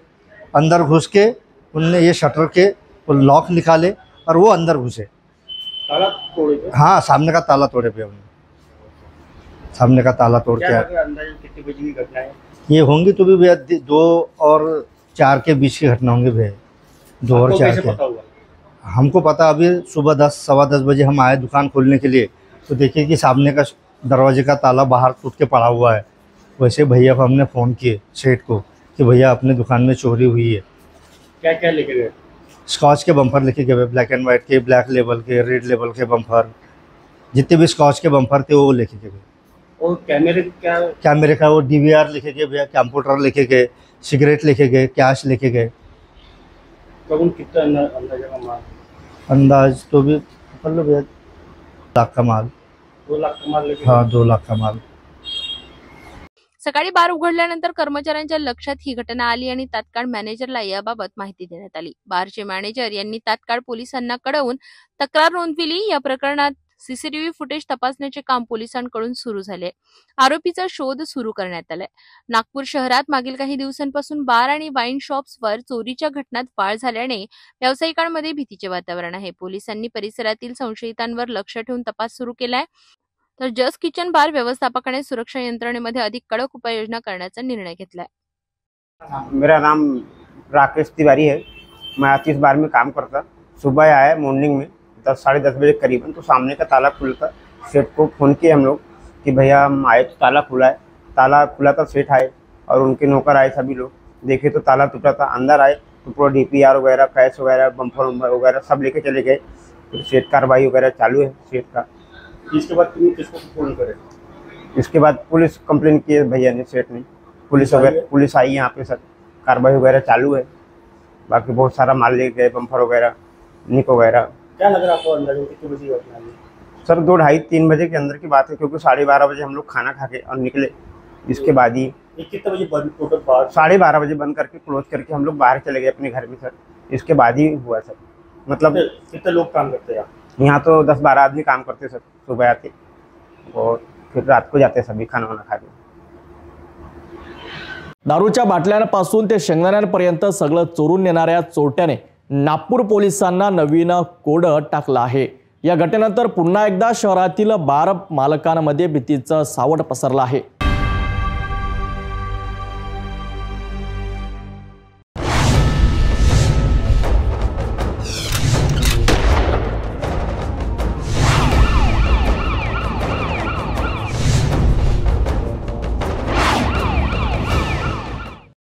नागपूर शहरातील मनकापूर पोलीस ठाण्याच्या धाडसी कारवाईत एक घरफोडी करणारा आरोपी अटक करण्यात आलाय। हा आरोपी अलीकडेच झिंगाबाई टाकडी येथील आदर्श नगर इंगोले लेआउटमध्ये घरात चोरी करून पडून गेला होता। तांत्रिक आणि गुप्त माहितीच्या आधारे पोलिसांनी आरोपीला ताब्यात घेतले असून त्याच्याकडून सोनं व रोख रक्कम एकत्रित जप्त करण्यात आली आहे। 21 सप्टेंबर 2025 रोजी नागपूर शहरातील झिंगाबाई टाकडी येथील आदर्श नगर इंगोले लेआउटच्या प्लॉट नंबर 37 मध्ये घडलेली ही घरफोडीची घटना खूपच धक्कादायक होती। फिर्यादी गोपीनाथ कृष्ण राज आपल्या कुटुंबासह शेतीला गेले होते। घर बंद करून गेले असतानाच कोणीतरी आत प्रवेश करून स्वयंपाकघर आणि बेडरूमातील अलमारी, कबड उघडे करून सोनं, चांदी आणि रोख असा एकूण 1,20,000 रुपयांचा मुद्देमाल चोरी केला। पोलिसांनी तांत्रिक आणि गुप्त बातमीदाराच्या माहितीने या आरोपीवर लक्ष ठेवले आणि त्याला 9 ऑक्टोबर रोजी अटक करण्यात आले। आरोपी शेर अली उर्फ रहीम मोती सय्यद वय वर्ष 25 राहणार इंदिरानगर जिल्हा यवतमाळ याला अटक करण्यात आली असून पोलीस तपासात आरोपीने आपल्या गुन्ह्याची कबुली दिली आहे। तसेच पोलीस ठाणे मानकापूर अंतर्गत इतर चोरीच्या प्रकरणांमध्येही आरोपीची कबुली समोर आली आहे। या कार्यवाहीत वरिष्ठ पोलीस निरीक्षक हरेश काळसेकर, पोलीस निरीक्षक गुन्हे शाखा अमोल इंगोले, पोलीस उपनिरीक्षक बजरंग खोमने आणि इतर पोलीस अंमलदारांनी महत्त्वाची भूमिका बजावली। याच्यामध्ये मानकापूर पोलीस स्टेशनला गुन्हा नंबर 444/25 प्रमाणे एक घरफोडीचा गुन्हा दाखल होता, ज्याच्यामध्ये आदर्शनगर इंगोले लेआउट या ठिकाणी घरफोडी झालेली होती आणि काही सोनं चोरीला गेलेलं होतं। यामध्ये तांत्रिक तपास त्याचप्रमाणे CCTV फुटेज या सगळ्याचं ॲनालिसिस करून एक आरोपी आहे जो शेर अली रहमत मोती सय्यद वय 25 वर्ष हा इंदिरानगर मशीदजवळ यवतमाळला राहणारा आरोपी आहे। यानं ती आरोपीनं घरफोडी केल्याचं प्रथमदर्शन तपासामध्ये निष्पन्न झालं होतं। त्यानंतर हा आरोपी रेकॉर्डवरचा गुन्हेगार आहे। त्याच्याविरुद्ध यवतमाळ जिल्ह्यामध्ये आणि महाराष्ट्रामध्ये ठिकठिकाणी गुन्हे दाखल आहेत। त्याच्यामुळे आमची टीम 2-3 वेळा यवतमाळमध्ये त्याच्या शोधासाठी जाऊन आली, परंतु यश आलं नव्हतं। त्यानंतर यवतमाळ आणि वरोरा या ठिकाणी तपास करून त्याला अटक करण्यात आलेला आहे। आरोपीला अटक केल्यानंतर त्याने 1,20,000 रुपये किमतीचं सोन्याचे दागिने जे आहेत त्याची रिकव्हरी त्याच्याकडून करण्यात आलेली आहे। त्याचप्रमाणे दुसरा एक गुन्हा आहे 412/2025, याच्यामध्ये काही रोख रक्कम चोरीला झालेली होती घरफोडी करून, तो देखील गुन्हा याच्यामध्ये उघड करण्यात आलेला आहे। याच्यामध्ये माननीय वरिष्ठ अधिकारी Shri Ravindra single sir, police आयुक्त नागपूर शहर, त्याचप्रमाणे joint CP Shri Reddy sir, माननीय ॲडिशनल CP दाभाडे सर, माननीय DCP नित्यानंद झा सर आणि ACP सुनीता मेसराम मॅडम यांच्या मार्गदर्शनाखाली DB पथकाचे PSI खोमने आणि त्यांच्या टीमने या गुन्ह्याचा तपास करून आरोपीला अरेस्ट केलेली आहे। आरोपीकडे अजून काही गुन्ह्यांचा त्याने गुन्हे केलेले आहेत का याबाबत देखील आमचा तपास चालू आहे। नागपूर शहरातील मानकापूर पोलीस ठाण्याची ही धाडसी कारवाई नागरिकांसाठी दिलासा देणारी ठरली आहे। पोलिसांनी तांत्रिक आणि गुप्त माहितीचा योग्य वापर करून आरोपीला अटक केली असून चोरी केलेल्या सोनं व रोख रक्कम जप्त केली आहे।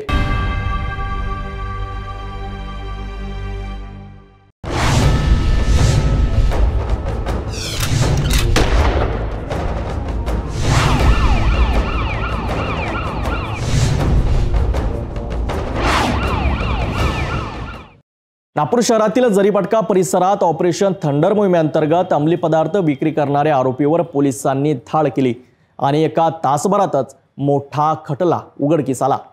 नागपूर शहर पोलीस आयुक्त रवींद्र कुमार सिंगल यांच्या संकल्पनेतून ऑपरेशन थंडर एकत्र येऊया, नशामुक्त समाज घडवूया या मोहिमेअंतर्गत अंमली पदार्थ विक्री करणाऱ्या आणि बाळगणाऱ्या आरोपींवर कठोर कारवाई सुरू करण्यात आली आहे। 12 ऑक्टोबर 2025 रोजी सकाळच्या सुमारास जरीफटका पोलिसांचे तपास पथक पेट्रोलिंग करीत असताना हाऊसिंग बोर्ड सोसायटी चौकातून एका संशयित व्यक्तीला MD पावडर विक्रीची खात्रीशीर माहिती मिळाली। पोलिसांनी त्या ठिकाणी पोहोचल्यावर संशयित व्यक्ती पोलिसांना पाहून पळण्याचा प्रयत्न करीत होता, परंतु त्याला ताब्यात घेण्यात आले। आरोपीची ओळख सूरज अर्जुनदास मोटवाणी वय वर्ष 29 राहणार हाऊसिंग बोर्ड कॉलनी जरीपटका परिसर अशी झाली आहे। अंगझडतीत आरोपीच्या पॅन्टच्या खिशातून झिपलॉक पन्ने 2.82 ग्रॅम MD पावडर जप्त झाली आहे, जी बाजारभावानुसार अंदाजे 12,000 रुपये किमतीची होती। त्याचप्रमाणे एक मोबाईल फोन सुद्धा जप्त करण्यात आलाय। पोलिसांच्या माहितीप्रमाणे आरोपी हा स्वतःच्या आर्थिक फायद्यासाठी MD पावडर बाळगत होता। आरोपी विरुद्ध पोलीस ठाणे जरीपटका येथील MDPS ऍक्ट अंतर्गत गुन्हा नोंदविण्यात आला असून पुढील तपास सुरू आहे। दिनांक 11/10/2025 चे 2100 ते दिनांक 12/10/2025 चे 10:00 वाजतापर्यंत NDPS पथक हे अवैध धंदे यावर अंमली पदार्थ विरोधी कारवाई करण्यासाठी गस्तीवर असताना गुप्त बातमीदाराद्वारे माहिती मिळाली की हाऊसिंग बोर्ड सोसायटी जवळ एक इसम हा MD मॉफर्टिन ड्रग्स याची विक्री करीत आहे। अशा माहितीवरून सदरची माहिती हे वरिष्ठांना देऊन त्यानुसार सापळा रचून एक इसम हा तिथे MDची विक्री करताना मिळून आला। त्याला ताब्यात घेऊन त्याला त्याचे नाव पत्ता विचारलं असता त्याचे नाव सूरज अर्जुनदास मोटवानी वय 29 वर्ष राहणार जरीपटका याची पंचासमक्ष अंगझडती घेतली असता त्याच्या लोअरच्या खिशातून त्याच्याकडून 2.82 ग्रॅम MD हे मिळून आले. सदरची कारवाई ही माननीय पोलीस उपायुक्त झोन 6 श्री संदीप पखाले सर, सहाय्यक पोलीस आयुक्त जरीपटका विभाग श्री सत्यवीर बंडीवार सर यांच्या मार्गदर्शनात माननीय वरिष्ठ पोलीस निरीक्षक श्री अरुण क्षीरसागर सर यांच्या नेतृत्वात NDPS पथकाने केलेली आहे.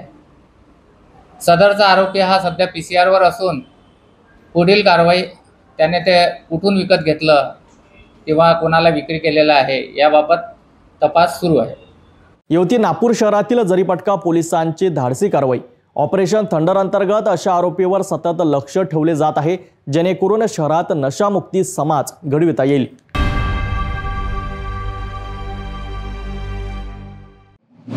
दीर्घ प्रतीक्षेनंतर शेवटी पर्यटकांसाठी आनंदाची बातमी. पेंच व्याघ्र प्रकल्पावर जंगल सफारीला पुन्हा एकदा सुरुवात झाली आहे.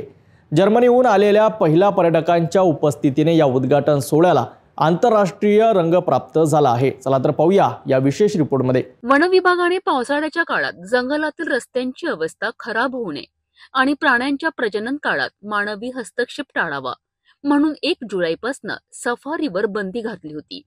आता 12 ऑक्टोबरपासून पेंच व्याघ्र प्रकल्पातील चोरबाहुली गेट पर्यटकांकरिता पुन्हा खुले करण्यात आले आहेत. पहिल्याच दिवशी एका लहान मुलीच्या हातून रिबन कापून जंगल सफारीचा हंगाम सुरू करण्यात आलाय. या कार्यक्रमात 14 नव्याने नियुक्त गाईडांना गणवेश आणि गाईड किट वितरित करण्यात आलेत. जर्मनीहून आलेल्या महिला पर्यटकांनी सर्वांचे लक्ष वेधून घेतलेत. माझं नाव वेरेना मेंडेगर आहे आणि आज मला पेंच राष्ट्रीय उद्यानाला भेट देता आली आहे. याचा मला फार आनंद आहे. आज हंगामाची सुरुवात झाली आणि मला अनेक पक्षी पाहायला मिळालेत. याचा मला अतिशय आनंद झालाय. मी जर्मनी येथील एक पर्यावरण तज्ञ आणि पक्षी तज्ञ आहे आणि इथे मी येथील अद्भुत पक्षी जीवन पाहण्यासाठी आले आहेत. आजची सकाळ अतिशय सुंदर होती आणि आम्हाला अनेक पक्ष्यांचे दर्शन झालेत. माझ्या मते आज सर्वात महत्त्वाची गोष्ट म्हणजे स्थानिक गाईड्सना चांगले प्रशिक्षण देणे, जेणेकरून त्यांना अनेक प्रजातींची माहिती मिळेल आणि ते पर्यटकांना फक्त वाघ दर्शनापेक्षा अधिक काही दाखवू शकतील. मला वाटतंय आता निसर्ग आणि मानव यांच्यातील नातं नव्याने घडवण्याची वेळ आली आहे. हे नातं मजबूत करण्यासाठी आपलं निसर्गाविषयीचं ज्ञान आणि जाणीवा वाढवणं गरजेचं आहे. आणि मला वाटतं हे जागा म्हणजे या नव्या नात्याची सुरुवात होऊ शकणारी एक उत्तम जागा आहे. धन्यवाद. चोरबाहुली अभयारण्यातील वाघ, हत्ती, भीम आणि सुब्रमण्यम हे पर्यटकांसाठी मोठे आकर्षक ठरत आहे. या प्रसंगी वनपरिषदेतील अधिकारी जयेश तायडे यांनी नागरिकांना मोठ्या संख्येने मानसिंह देव अभयारण्यातील चोरबाहुली पर्यटन केंद्राला भेट देण्याचे आवाहन केले. आजपासून पेंच व्याघ्र प्रकल्पातील चोरबाहुली पर्यटनद्वार हे पर्यटकासाठी ओपन झालेलं आहे. आजपासून आपण 16 तारखेपर्यंत जी आहे ऑफलाईन प्रकारे या ठिकाणी टुरिस्टला सफारीचा अनुभव करून देणार आहोत. तर पेंच व्याघ्र प्रकल्पातील मानसिंगदेव अभयारण्यातील चोरबाहुली जे गेट आहे इथं वन्यप्राणी आणि विविध प्रकारचे वनस्पती यांची विविधता आढळते. दरवर्षी प्रमाणे यावर्षी जो आहे आपल्या चोरबाहुली पर्यटन जे द्वार आहे या ठिकाणी आपण नवीन जे आहे 14 गाईडची भरती केलेली आहेत. त्यामुळे एकूण इथं 20 गाईड आता अवेलेबल होतील आहे. आणि मागच्या वर्षीचा अनुभव पाहता या ठिकाणी सायटिंग चांगल्या प्रकारे झाली, त्यामुळे पर्यटकांचा चांगला प्रतिसाद या ठिकाणी मिळाला. तर त्या दृष्टिकोनातून या ठिकाणी आपण जे आहेत आजूबाजूच्या बफर क्षेत्रातील जवळजवळ 15 गाड्यांचं या ठिकाणी रजिस्ट्रेशन नव्याने केलेलं आहे. तसेच या भागामध्ये आपल्या चोरबाहुली पर्यटनद्वारामध्ये विशेष बाब म्हणजे आपल्याकडे या ठिकाणी एलिफंट कॅम्प आहे. त्यामुळे लहान जे छोटे बच्चे कंपनी आहे आणि जे आपले टुरिस्ट आहे यांना या ठिकाणी पेंच व्याघ्र प्रकल्पामध्ये फक्त एकमेव चोरबाहुली गेटमध्येच हत्ती एलिफंट जो कॅम्प आहे तो पाहण्याचा या ठिकाणी त्यांना म्हणजे या ठिकाणी त्यांना संधी मिळणार आहे. त्यासाठी सर्व पर्यटकांचे आणि या ठिकाणी असलेल्या सगळ्या लोकांचे मी स्वागत करतो आणि मागच्या वर्षीप्रमाणे यावर्षीसुद्धा चोरबावली पर्यटन गेट ही उत्तम प्रकारे सर्व पर्यटकांना आणि या ठिकाणी असलेले जे आपले भांडवलधारक आहेत गाईड जिप्सी यांना सगळ्यांना उत्तम प्रतिसाद देईल। सगळ्यांसाठी शुभेच्छा।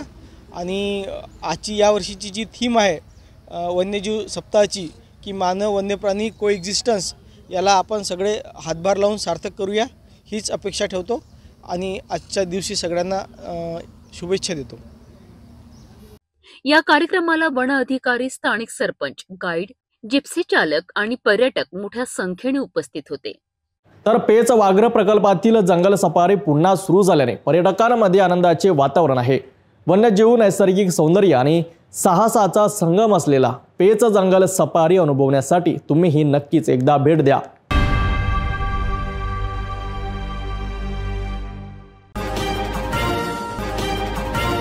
तपोवन पासून फक्त 1.5 किलोमीटर अंतरावर राधानगरी लेआउट लेक व्ह्यू प्लॉट सह मोजकेच प्लॉट शिल्लक। त्वरित संपर्क करा 9930706667 किंवा 7620433325 या क्रमांकावर। आजची सर्वात महत्त्वाची बातमी आहे नांदेड जिल्ह्यातील माहूर शहरातून। पावसाळा संपताच शहरात रोगराई पसरू नये यासाठी माहूर नगरपंचायतीने एक महत्त्वाकांक्षी पाऊल उचलले आहे। महास्वच्छता अभियानाचा धूमधडाका शहरात सुरू झाला असून नागरिकांचे आरोग्य जतन करण्यासाठी युद्ध पातळीवर काम सुरू आहे। पाहूयात काय आहे हे अभियान आणि नगरपंचायतीने कोणती तयारी केली आहे। नांदेड जिल्ह्यातील माहूर शहरात सध्या महास्वच्छता अभियानाची जोरदार तयारी सुरू आहे। पावसाळ्यामध्ये अतिवृष्टीमुळे शहरातील अनेक नाले तुंबले होते तर रस्त्यांवर ठिकठिकाणी खड्डे पडले होते। या गंभीर समस्यांची दखल घेत नगराध्यक्ष फिरोजभाई दोसाणी आणि मुख्याधिकारी विवेक कांदे यांनी तातडीने बैठक घेऊन उपाययोजना करण्याचे निर्देश दिलेत। कार्यालय अधीक्षक संदीप गजलवाड, स्वच्छता दूत गणेश जाधव आणि कर्मचाऱ्यांनी शहरातील रस्ते आणि नाल्यांची पाहणी केली। आता याच पाहणीच्या आधारावर टप्प्याटप्प्याने हे महास्वच्छता अभियान राबवले जात आहे। या अभियानांतर्गत शहरातील तुंबलेल्या नाल्या कोरड्या करणे, त्यातील गाळ आणि कचरा काढून टाकणे तसेच रस्त्यांवरील खड्डे बुजवून रहदारी सुरळीत करणे या कामांना प्राधान्य देण्यात आले आहे। विशेष म्हणजे रस्त्यांवरील छोट्या पुलांखाली साचलेला दगड, माती आणि कचरा काढण्याचे कामही युद्ध पातळीवर सुरू आहेत। पावसाळा संपल्यानंतर डासांचा प्रादुर्भाव आणि सर्दी खोकल्यांसारखे आजार वाढले आहेत। नागरिकांचे आरोग्य जपण्याकरिता खबरदारी म्हणून नगरपंचायतीने हागणदारी मुक्तीला प्रथम प्राधान्य दिले आहे। एवढेच नाही तर घनकचरा व्यवस्थापनावरही विशेष लक्ष केंद्रित केले आहे। डम्पिंग ग्राउंडवर ओला कचरा वेगळा आणि सुका कचरा वेगळा करण्याचा प्रकल्प पूर्णत्वास नेण्यासाठी नगरपंचायत कंबर कसून कामाला लागली आहे। रोगराईवर नियंत्रण मिळवण्याकरिता नगरपंचायतीचे हे प्रयत्न निश्चितच कौतुकास्पद आहे। नगरपंचायतीने नागरिकांच्या आरोग्याच्या दृष्टीने घेतलेला हा निर्णय नक्कीच स्वागतार्ह आहे।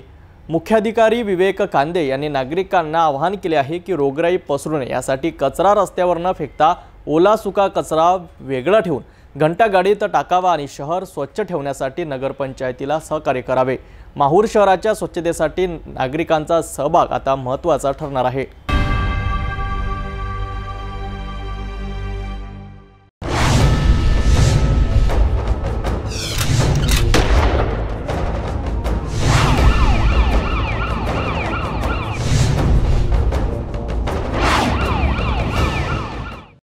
भोकरदन तालुक्यातील धावडा गावात शनिवारी रात्री उशिरा घडलेल्या या चोरीने स्थानिकांमध्ये एकच खळबळ उडाली आहे। रस्त्याच्या कडेला उभ्या असलेल्या ट्रकचे 2 टायरच चोरट्यांनी जॅक लावून उचलून नेल्याने ही घटना चर्चेचा विषय ठरली आहे। एकीकडे ग्रामीण भागात पोलीस गस्त असूनही चोरटे हजेरी लावत आहेत तर दुसरीकडे अशा घटनांमुळे नागरिकांच्या सुरक्षेवरही प्रश्नचिन्ह उभे राहिले आहेत। धावड्यातील या चोरीने पुन्हा एकदा ग्रामीण भागातील पोलीस गस्त व्यवस्था आणि सुरक्षा यंत्रणेवर प्रश्न उपस्थित केला आहे।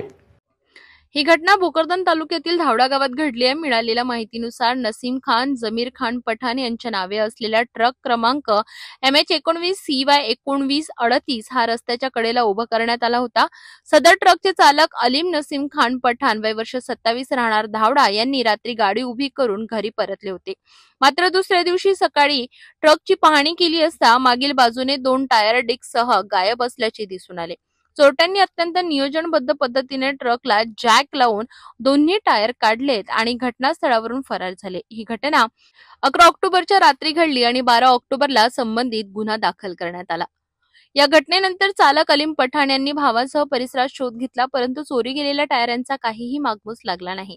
चोरीस गेलेल्या टायरांची एकूण किंमत सुमारे 30,000 रुपये इतकी असल्याचे सांगितले जात आहे. दरम्यान या घटनेची माहिती मिळताच भारत पोलीस ठाण्यात अज्ञात चोरट्यांविरुद्ध गुन्हा दाखल करण्यात आला आहे. पोलिसांनी घटनास्थळी पंचनामा करून तपास सुरू केला असून परिसरातील सीसीटीव्ही फुटेज तपासले जात आहेत. तसेच परिसरातील संशयित व्यक्तींना चौकशीसाठी बोलविण्यात येत आहे.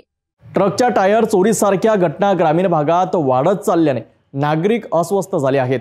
पोलिसांनी तपासणी गती वाढवून या घटनेतील आरोपींना अटक करावी अशी मागणी स्थानिकांकडून केली जात आहे.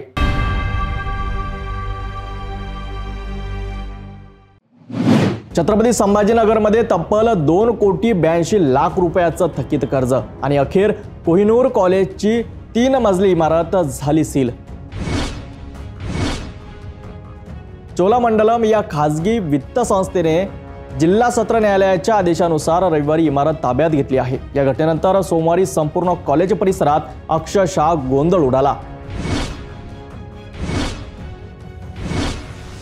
शिक्षक, विद्यार्थी आणि कर्मचारी सगळेच रस्त्यावर बसले दिसले. आधीपासूनच बोगस डिग्री प्रकरणात अटक झालेल्या संस्थाचालक मझहर खान यांच्या नावावर पुन्हा नवं प्रकरण आल्यानं उभा प्रश्न राहतोय. विद्यार्थ्यांचं भविष्य आता कोण पाहणार आणि या कारवाईचा शेवट काय होणार, जाणून घेऊया सविस्तर माहिती.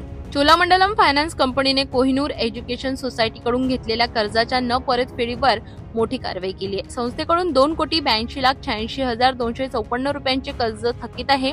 या रकमेच्या वसुलीसाठी जिल्हा सत्र न्यायालयाने आदेश दिल्यानंतर रविवारी म्हणजेच 12 ऑक्टोबर रोजी इमारतीला सील ठोकण्यात आले.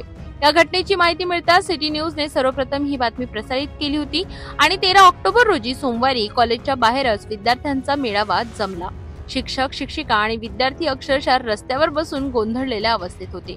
विद्यार्थ्यांना आता आपलं शिक्षण आणि वर्ष वाया जाण्याची भीती वाटते. अनेक पालक कॉलेज प्रशासनावर आणि शासन यंत्रणावर प्रश्नचिन्ह उपस्थित करीत आहेत. विद्यार्थ्यांचं नुकसान झालं तर जबाबदार कोण? उल्लेखनीय म्हणजे कोहिनूर कॉलेजचे संचालक मझहर खान आणि त्यांची पत्नी आसमा खान यांच्यावर आधीपासूनच बोगस डिग्री वितरणासंबंधित गुन्हे दाखल आहेत. आता या नवीन प्रकरणामुळे कोहिनूर संस्थेच्या विश्वसनीयतेवर गंभीर प्रश्न निर्माण झाले आहेत. शासन आणि विद्यापीठ प्रशासन आता पुढे काय कारवाई करतं आणि विद्यार्थ्यांचे भविष्य कसे सुरक्षित ठेवले जाते याकडे सर्वांचे लक्ष लागले आहे.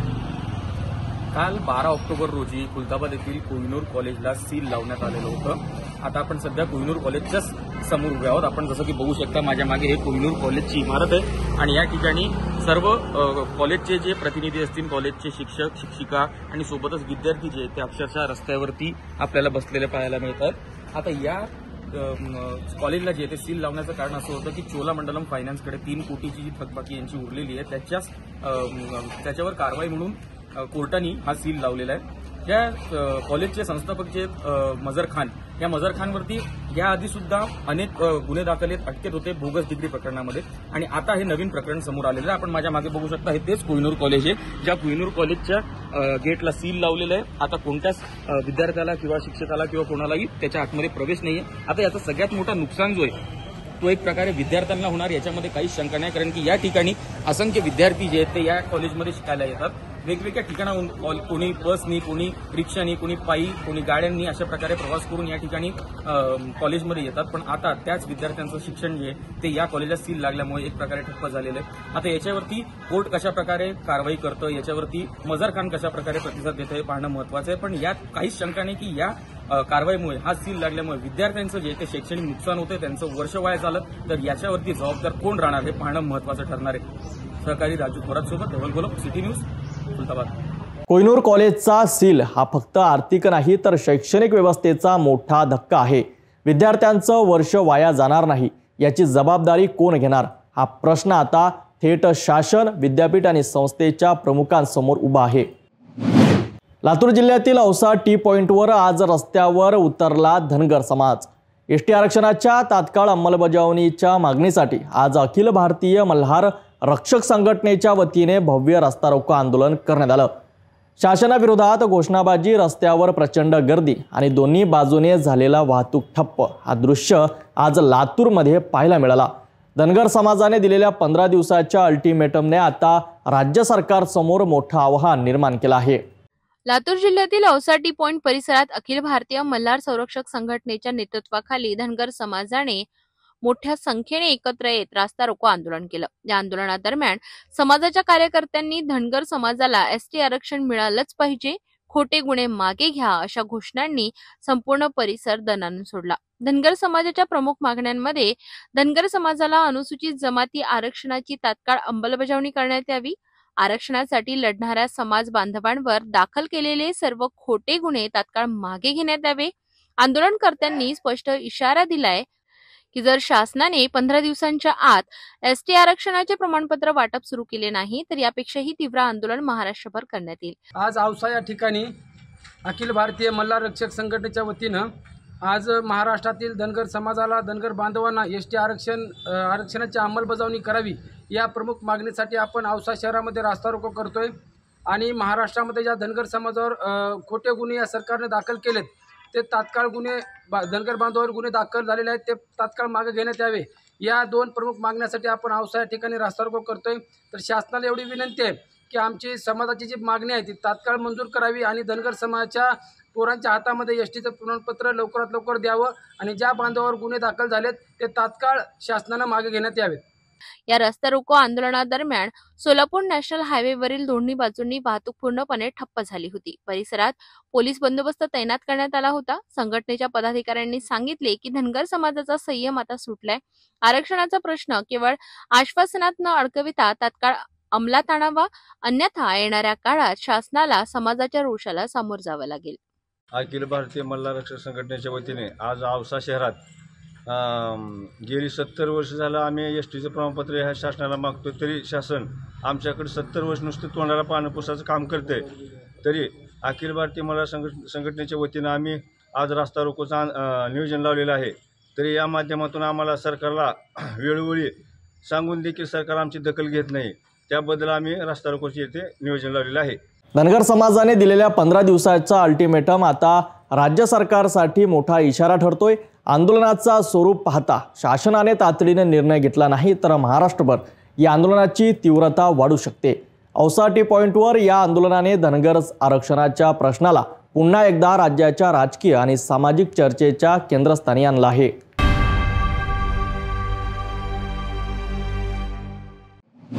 पिण्याच्या पाण्यातून येत आहेत पिसे. होय, हे ऐकून धक्काच बसेल, पण ही घटना खरी आहे. रावेर तालुक्यातील वाघोड गावातील नागरिकांना मिळणार आहे पिण्याचं पाणी अस्वच्छच नाही तर आरोग्यासाठी धोकादायक ठरत आहे. वाघोड ग्रामपंचायत हद्दीत असलेल्या प्राथमिक आरोग्य केंद्राजवळील पाणीपुरवठा योजनेतून पक्ष्याची पिसे येत असल्याचे समोर आलं आहे. या प्रकारामुळे गावकऱ्यांमध्ये तीव्र संताप असून भीतीचं वातावरण निर्माण झालं आहे. रावेर तालुक्यातील वाघोड गावात गेल्या काही दिवसांपासून नळाच्या पाण्यातून मोठ्या प्रमाणात पक्ष्यांची पिसे येत असल्याने नागरिकांमध्ये खळबळ उडाली आहे. हा प्रकार प्राथमिक आरोग्य केंद्राच्या पूर्वेकडील प्लॉट भागात उघडकीस आलाय. स्थानिक नागरिक सुनील महाजन यांनी त्यांच्या मोटर पंपातून पाणी घेतले असता पाण्यात पिसे आल्याचे लक्षात आले. त्यांनी मोटर पंप उघडून पाहिला असता आत मोठ्या प्रमाणात पक्ष्यांची पिसे अडकलेली दिसली. या घटनेमुळे गावकऱ्यांच्या आरोग्याचा प्रश्न निर्माण झालाय. गावातील महिला पल्लवी महाजन यांनी ग्रामपंचायत प्रशासनाकडे सविस्तर चौकशी करून योग्य उपाययोजना करण्याची मागणी केली आहे. दरम्यान या घटनेनंतर ग्रामपंचायतीकडून पाणी पुरवठा थांबविण्यात आल्याचे समजते आहे. मात्र नागरिकांनी प्रशासनावर निष्काळजीपणाचा आरोप केलाय. नागरिकांचे म्हणणे आहे की जर असं पाणी लोकांच्या घरात पोहोचेल तर गावात आजारपण पसरायला वेळ लागणार नाही. या प्रकरणाची आरोग्य विभाग आणि जलपुरवठा विभागाने तात्काळ चौकशी करावी अशी मागणी गावकऱ्यांकडून होत आहे. 8 दिवसापासून पिण्याच्या पाण्यात कबुतराचे पीस येत आहे. ग्रामपंचायत त्याच्याकडे काही लक्ष देत नाहीये. ग्रामपंचायत दुर्लक्ष करते. आमचे मुलं आम्ही तर सर्व तेच पाणी पित आहे. आम्ही तक्रार केली ग्रामपंचायतमध्ये, पण ग्रामपंचायत त्याच्याकडे दुर्लक्ष करते. पिण्याच्या पाण्यात पिसे आढळल्याची ही घटना म्हणजेच प्रशासनाच्या दुर्लक्षाचं थेट उदाहरण आहे. आरोग्य केंद्राच्या परिसरात जर असं दूषित पाणी मिळत असेल तर नागरिकांचा विश्वास कसा टिकणार? वाघोड ग्रामपंचायतीने आणि संबंधित विभागाने यावर तातडीने कारवाई करावी, नाहीतर नागरिकांचा संताप अधिक वाढण्याची शक्यता आहे.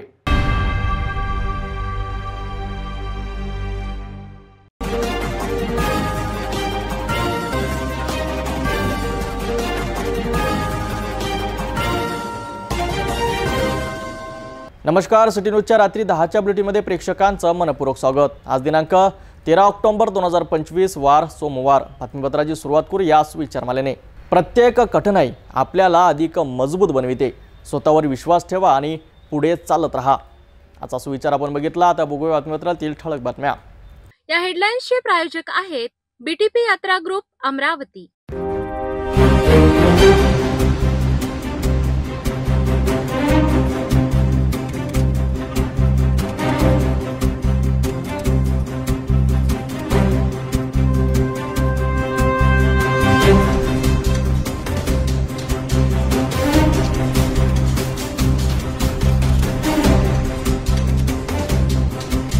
ठळक बातम्या बघितल्या. आता घेऊया एक छोटासा ब्रेक.